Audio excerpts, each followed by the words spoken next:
Fantastic. Hi, good morning. Welcome. I'm Jeff Zias. And I'm Hugh Molotsi. And we're here to talk to you about our experiences with innovation. So I've been at Intuit the last 11 years focusing on how to help employees be more effective innovators. And in that, the focus has really been how can we have inside a corporation the right kind of support so innovators can really make a difference. And I'm Hugh Molotsi. Last year I concluded a 22-year career at Intuit. I spent most of my career developing small business solutions, but in the last 4 years I was at Intuit, I moved to a role where I was an innovation leader working for Intuit. And so today we're looking forward to talking to you about building a grassroots innovation culture in your company. Now, we believe that the biggest underutilized assets in most companies are the ideas in their employees' heads. Now, why would we make a statement like this? Well, we think it's because of something we call the insight-decision divide. There is a big divide between where insights happen and where decisions are made. And so let me describe it for you. Think of a typical company and a frontline employee. Frontline employees will typically spend most of their day either working on product or serving customers. And so they get bombarded with lots of insights. Insights like how to make the product better, how to serve customers better, or even opportunities for new products. But those are not typically the kinds of decisions a frontline employee makes. Who makes those types of decisions typically? Typically it's senior leaders. And how do they spend most of their day? Typically in meetings with other senior leaders.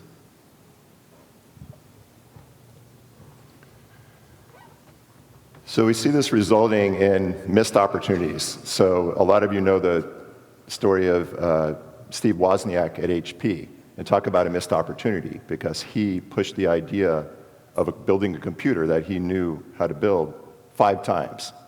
And we know the rest of the story. It resulted not at HP, but in the Apple I. Some companies do know how to do this and do it well. So they know how to take advantage of the ideas in frontline employees' heads. So one example is at Google with Gmail. And who here uses Gmail? So what happened was Paul Buchheit had this idea for a product, and in his 20% time, he was able to just go and build it. So we believe every company can benefit from building a culture where employees are empowered to pursue their own ideas. And so we've developed a model for developing an innovation program in your company, one which we believe will make that innovation program both effective and sustainable. And it contains giving your employees time and freedom to pursue their own ideas, and having a culture where there's open collaboration and experimentation with strong leadership support. So let's start with time. So employees are given self-directed time, and they can carve this out from their day jobs, and they can work on their own projects. And for employees to be able to do this, they need to have time set aside to work on these ideas. So if they're fully booked with their assigned work, if their time is fully consumed, they're not able to do that and move an idea forward. At Intuit, we have something called unstructured time, and that allows employees to tap into their passions, and that results in driving growth. Unstructured time allows people up to 10% of their time to work on projects of their choosing. And one important note about this time is employees can aggregate this time so they can use it when it makes sense to use it. It doesn't have to be used in other pre-prescribed ways. And one example of a win from Intuit Unstructured Time is TurboTax Mobile, the TurboTax Mobile app. And what happened there was, it seems obvious now, but about 6 years ago, the idea of doing your taxes on a phone didn't really make any sense at all. But we had 2 employees and have two employees, Carol and Amir, and they both had a passion for using optical character recognition to do something interesting with taxes. So they had this theory that you could snap a picture, in this case, snap a picture of a W-2 form, and that can make the tax completing process more simple. So Unstructured time was what allowed them to dig in and actually try this idea. They prototyped the OCR, it worked out, they had a running pilot, and this made it possible to influence leadership to the point of, hey, this thing can actually work, and customers like it. And they were able to take the Unstructured time and bring it to the point where now it's actually the mobile tax platform for Intuit, serving millions of customers. So let's talk about freedom. So by freedom, we mean the autonomy that employees have to work on the projects that they choose to work on. And think of it as the air cover, so that if a manager is looking over the shoulder of an employee, that employee doesn't get in trouble because what's on the screen at that moment isn't their assigned work. The manager knows that that employee has this autonomy to work on their self-directed projects. So our hosts at this conference, Atlassian, they have a great program called Ship It Days. And the way Ship It Days works, it's every quarter, employees get 24 hours to work on whatever they want to, and they get into teams, and they try to build something great. And Atlassian actually encourages employees to work on things other than their day job. They want employees to think big, to be bold, to be adventurous, and to be creative. Now, one of the stories from Ship It Days comes from these gentlemen that you see here on the screen. So these are Andreas, Nick, Mike, Ross, and Scott. So they spent a Ship It Day, 24 hours, hacking together a way to have a simpler service portal for submitting Jira issues. So that ended up becoming Jira Service Desk, which is one of the fastest growing products in Atlassian's history.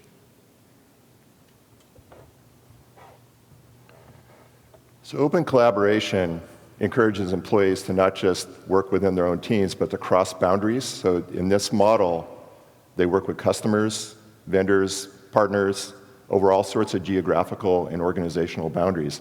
And this is important because ideas will emerge from the open collaboration, ideas that may not have happened otherwise, that can really turn an idea into something so much more, where it's more apt to delight customers.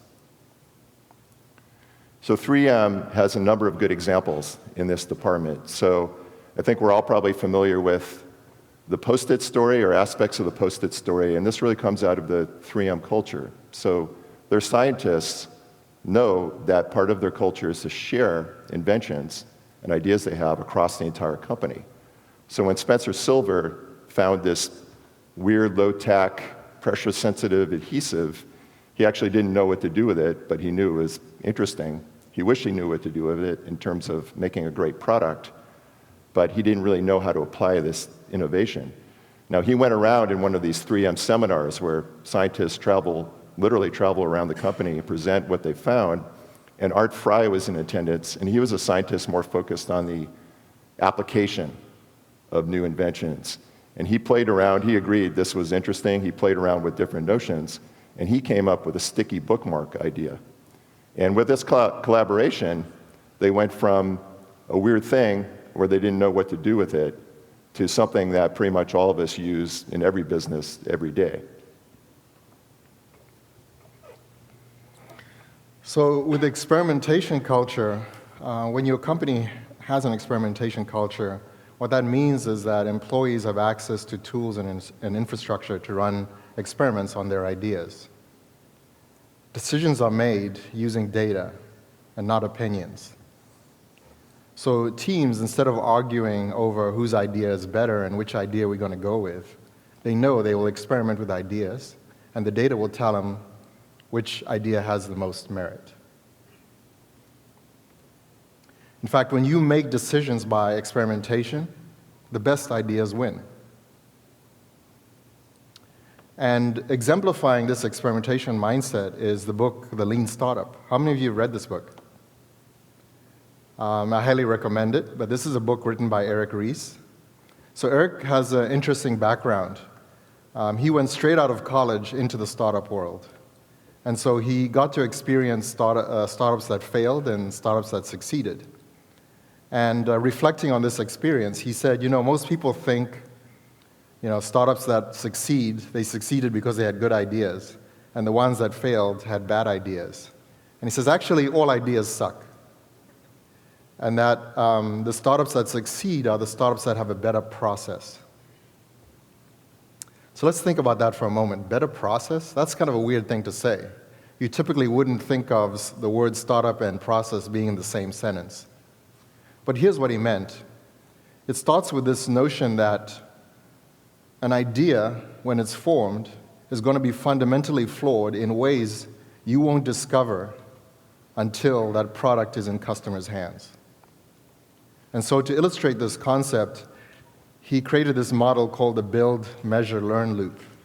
And it works like this. It says you start off with an idea, you build something, you put it into customers' hands, they start to use it, and then you can start to measure what's working and what's not working, what's good about your idea and what's not good about your idea. And that learning leads to insights on how to make your idea better. And then you've completed one iteration through the loop. So startups that have a better process are the startups that go through this build, measure, learn loop very quickly. And that's important because the faster you go through the build, measure, learn loop means you have many, many tries, many, many iterations to get it right, which increases the likelihood that you'll eventually get to an idea that will bring you success. The startups that have a bad process, they typically will start with an idea, and they'll only maybe complete one iteration of this loop. And if the idea has fundamental flaws, they've run out of funding, and the startup goes under. Now, Google is a company we like to cite as having a great experimentation culture. They've been using experimentation to improve their search engine. When the original search engine was developed by Larry and Sergey, they developed this PageRank algorithm, which I'm sure as many of you know, the way that works is pages are ranked based on how many other pages link to that page. And that PageRank algorithm actually works pretty well because it typically, better pages, pages that are more helpful, are the ones that would rise to the top. However, people learned how to game the system. So what they would do if you had a low-quality page is you would build a link farm, and then you'd use this to make your page show up at the top, near the top of search results. And these low-quality pages typically had very little content and lots of ads. So Google wanted to fix this problem.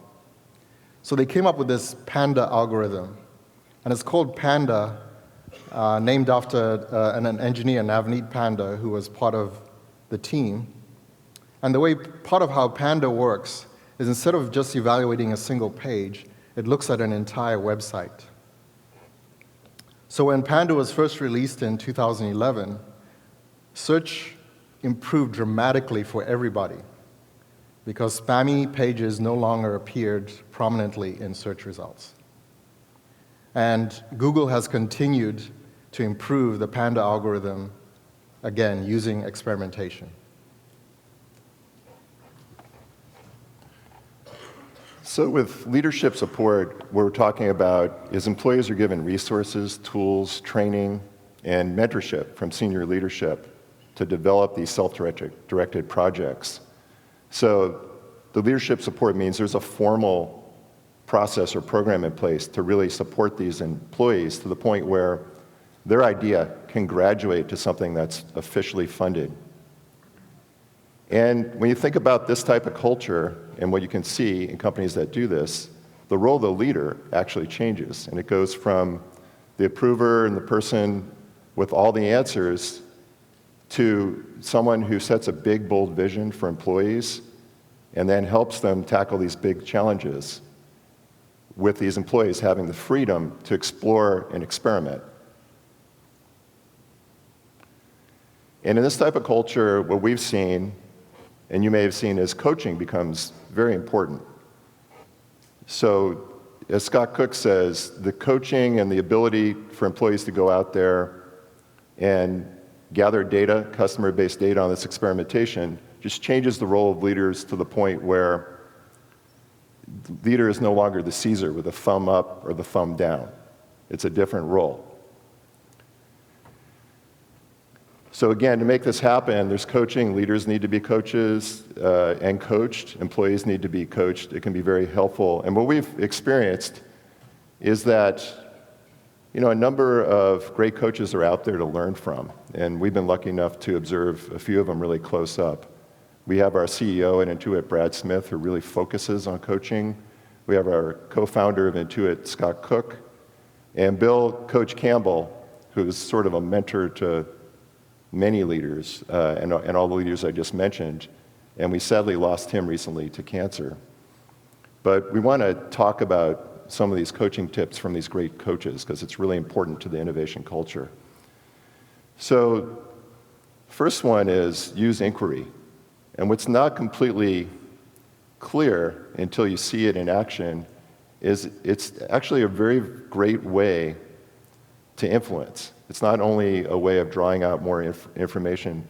So, for example, when you use inquiry and storytelling as primary communication mechanisms, it really helps people much more than just long-winded advocacy. People just won't listen to that. So sticking to inquiry and short anecdotes is something you see in some of these great coaches. Another thing is storytelling.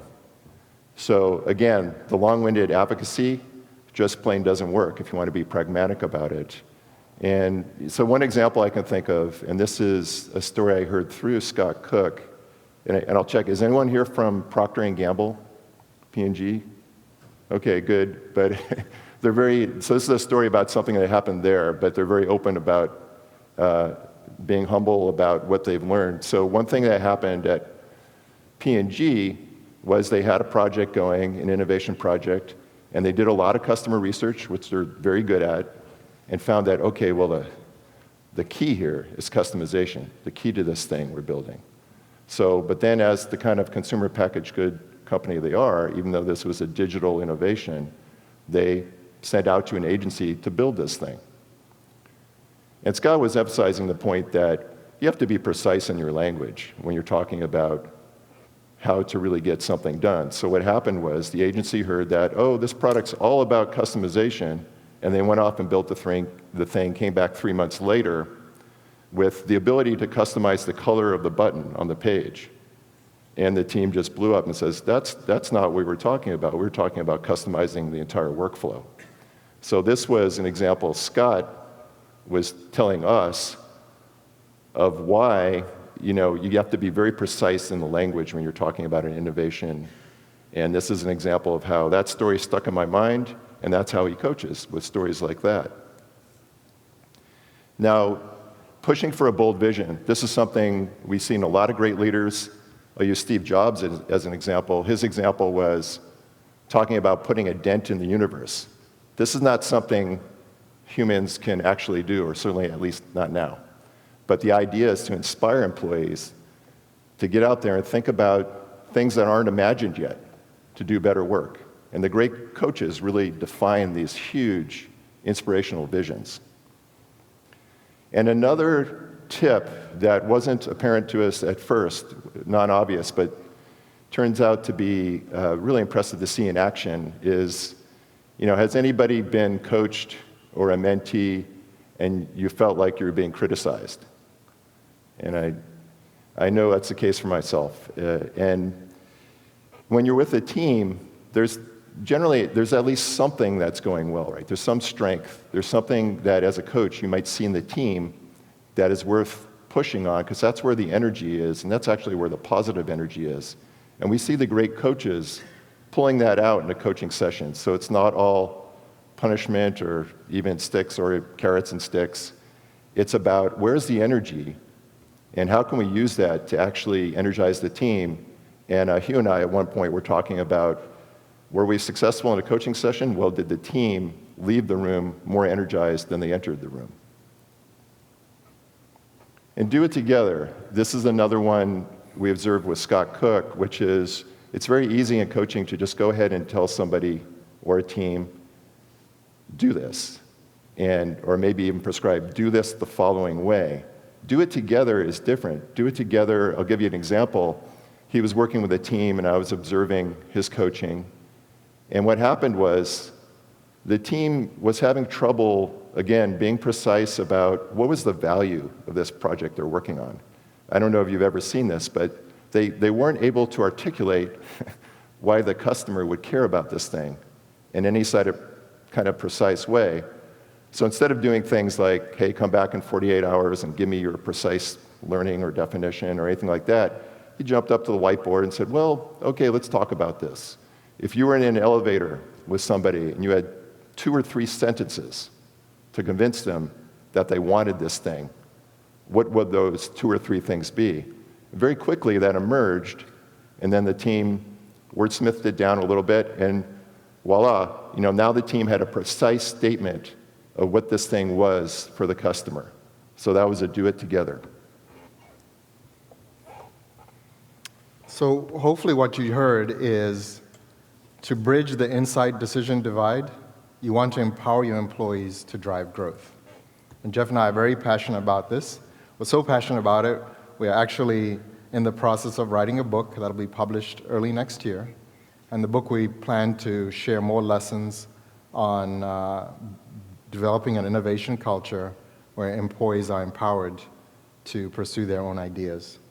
So we encourage you to visit our book website. The URL is shown up there. And obviously, for my vanity metrics, please follow me on Twitter, and Jeff as well. But thank you, and I'd love to hear your questions now.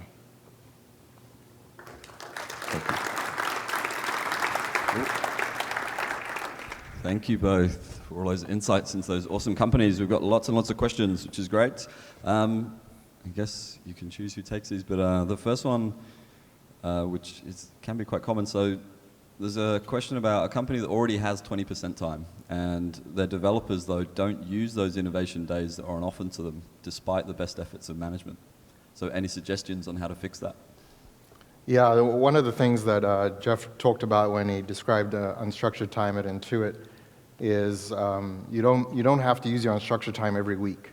So at Intuit it's 10%. It doesn't mean, okay, every week I got to find the 4 hours to work on my own project. You can actually aggregate them, so save them up. And so after 3 months, you actually have saved up over a week. And then it becomes a discussion with your manager similar to when you decide you want to take vacation. Because then you're going to basically say, hey, this particular week, I won't be working on my day job. I'll be working on whatever project it is that I've decided I want to pursue. And so we found that that's a really important aspect of making, if you can save up your time and use it at a convenient time, especially maybe right after an important product is shipped, that can be a good time to use your time. Another technique that we've seen that's very effective, we have a group at Intuit where every quarter, and this is kind of similar to Ship It Days, but every quarter they basically shut things down for 3 days. And they basically say, hey, everybody, this is your time to use unstructured time. And they found that that is helpful because there isn't a pressure of, okay, I'm doing my project, but I know my team is really busy trying to meet a deadline, they need me, because sometimes that guilt is what keeps people from actually using the unstructured time. So those are a couple of techniques, the saving of time, aggregating of time, and having whole groups actually shut down together. And I think Hugh talked about the number one cause, and for me the number two comes to mind. And an example I went through, and this may or may not be the case of the person asking the question, so there's something about the particular empathy for those engineers and why is it they're not using the 20% time. But one thing I ran into a number of years ago, I was an engineering manager on the QuickBooks team, and I had a one-on-one with a team member, and he said, you know, I'm kind of scared to have you come in as my manager because you're the unstructured time guy, and I don't use it, and I'm not creative. And I thought, well, let's explore this a little bit. So we talked about what are your strengths and areas of interest. So it turns out he was an engineer, deep into the product, and he was passionate about something maybe is non-obvious to people that maybe not that many people would be passionate about, which is performance tuning way deep down in the guts of QuickBooks. So he was excited about performance tuning the string classes deep within the C code. and so it never occurred to him that that could be 20% time or unstructured time. I said that this is great, you're passionate about that, that's what you could do. Don't let anybody tell you that's not important or creative, because will the customers care that the product's faster? Absolutely. So he went ahead and did it. So in that case, I don't know if that's the number 2 or number 3 case, but sometimes there's a misunderstanding of what that time can actually do. Not everybody's going to use the time in exactly the same way. And I'll just echo something from Atlassian. So we have 20% time, and bundling it up into innovation weeks, so planned innovation weeks that run with the sprint planning kind of process, that really works. And then for people that don't say they're not creative in inverted commas, pairing those people with product managers and designers who will bring a bunch of ideas to the group, and then the group can decide which one they want to take forward. So that's good advice. The next kind of very popular voted question. So what are the best strategies to get management buy-in for innovation time? Yeah, so this is actually really the focus of this book that we're writing. We want to help give people basically a playbook to say, if this is something you're really passionate about, how do you approach it with your company? And you'll see that Jeff and I really are strong on this theme of experimentation. Experimentation is not only a good way to drive innovation, it's also a good way of influencing. Because you can go to management and say, hey, I want to try an experiment. That takes a lot of pressure off. We'll frame it as an experiment. Let's just try a hack day. Let's take one day in a particular month, or maybe it's half a day, whatever you feel they'll be comfortable with, and let's try it, and let's see what our employees can come up with when they're given freedom. And hopefully with that day, if it goes well and the management can see, oh wow, we got a whole bunch of ideas, we started to uncover some of these assets that are hidden inside our employees' heads. Hopefully that gives them a taste for, yes, I want to do more of this. And then you can start to maybe make that a regular practice, and then you can start to open this question of, hey, can we start to give people regular time, 20% time, 10% time. So it just starts as a series of start small, start where there's the least resistance, and then build upon that. Anything to add, Jeff? Well, again, I think that's the primary point, but we've also seen, again, assumptions of sometimes a leader may not realize why it's good for them, and it's almost myth-busting. We've seen that. We frame the interaction with leaders as myth-busting sometimes, which is, no, it's not actually people just doing blue-sky crazy stuff that has nothing to do with the customers. A counterexample is that mobile tax we had talked about, where at Intuit, the leader said, I'm interested in a mobile tax product because this was back when the smartphone usage explosion was starting. We need something there. But they didn't know how to or want to prescribe that. The leader didn't create a separate group or resource allocate for that. But exactly what that leader wanted happened to emerge from the unstructured time, or 20% time. So a lot of times, people's work can be entirely focused on this big vision that a leader has anyway, and they just have to understand that the innovation they might get can be entirely aligned with their goals. The next kind of popular voter question. So there's a company who are creating a similar kind of culture of this innovation time, but engineers still think that management must give approval on projects. So how do you fix that perception? Yeah, and I'll build off what Jeff said.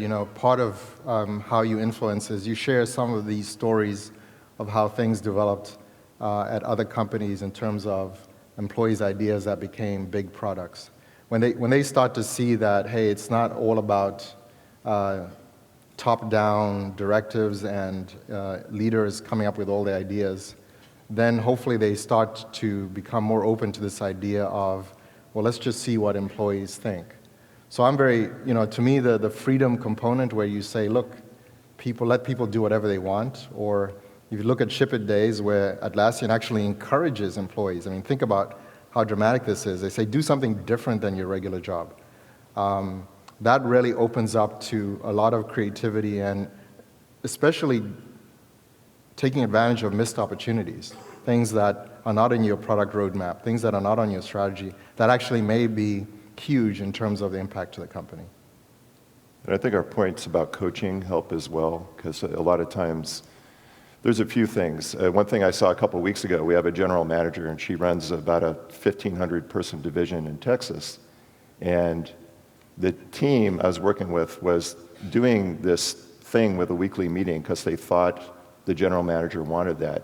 She actually had no idea they were doing that. So they were kind of guessing this is what she wanted. When she heard what was going on, there was this big gap, this type of divide, and she said, no, you can take that meeting off the plate. In fact, you could take those 3 meetings you're wondering about off your calendar. I never even knew about those. So there's kind of sometimes a presumption as to needing more permission or being afraid of senior leadership. But the other thing is, and obviously I don't know your Atlassian corporate values the way you do, but I think correct me if I'm wrong, but there's something around be the change you like to see.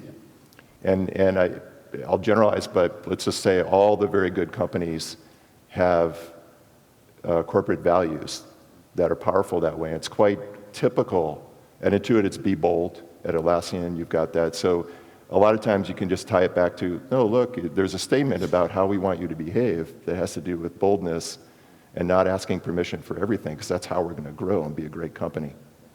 Yeah, and I think just talking to those values, I mean, that they were created by the employees, the Atlassian values. So they weren't like this top-down kind of created, but they are kind of reinforced bottom-up by all employees. We self-police those values, and then also by top-down. So Mike and Scott always talk about living the values, and they give great examples at our all hands about people who have lived the values.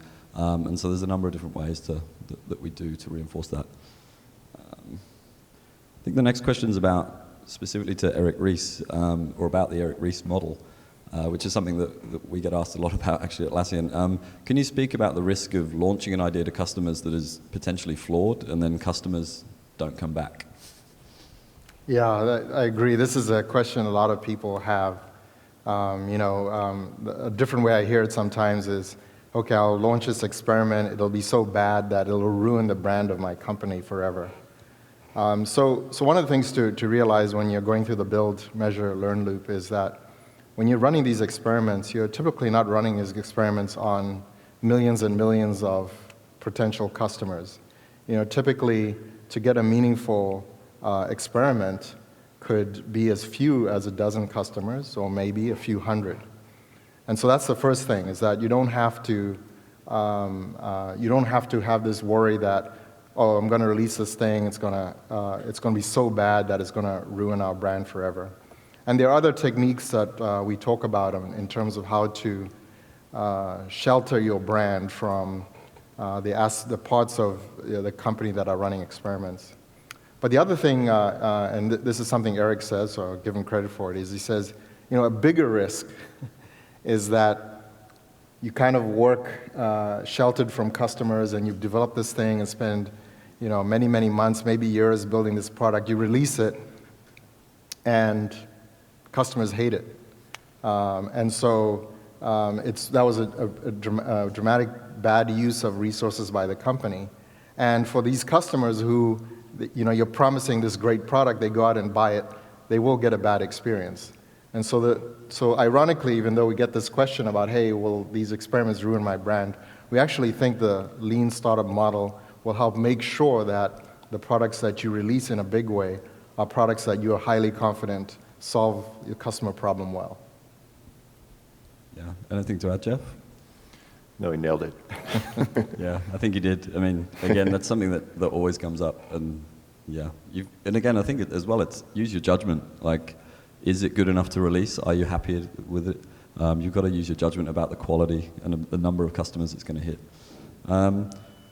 There's a couple of questions about, will the decks be shared? Yes, they will be shared. Do you see that 10% is best used, or 10% innovation time is best used weekly, bi-monthly, or every month? I think maybe you kind of talked about that earlier, but do you see the frequency, what's best? Yeah, one thing we ended up doing after launching the program, first of all, we started with the notion of, you've got this 10%, go ahead and use it. Freedom's great, right? And people just didn't know what to do. So the first aggregation we came to was, people can benefit from a little guidance, so let's start, like Hugh was talking about, let's start with hackathons or the equivalent. Just put something on the calendar so people know what to do. It's, some instructions or some structure. It's blocked out from other activity. So that approach eventually led us to, we were working at Intuit. I still work there. Large company, lots of different divisions. Even within a division, groups might differ. So we turned it into a customizable or right for me type question, which is, hey, we'll come in and discuss this. And for a while in our Bangalore division, having a jam every Friday was working for them. And we had divisions more like Atlassian, honestly, where it's like once a quarter, we're taking 3 days and having a hackathon and having recognition and then bridging between the quarter with certain chunks of time that people could take when they want. So we didn't find an absolute one-size-fits-all, but we found principles of really coaching and helping people within their work group find the best answer for them. But one of the principles was also give people an option. So even within groups that have a quarterly hackathon where, okay, we've got the time saved up for you and everybody can come in and form teams and have fun and focus on different self-directed projects, there might be some people who don't want to do that because they're head over heels learning Angular or just doing something else with that freedom. And we like to talk about that as a choice as well.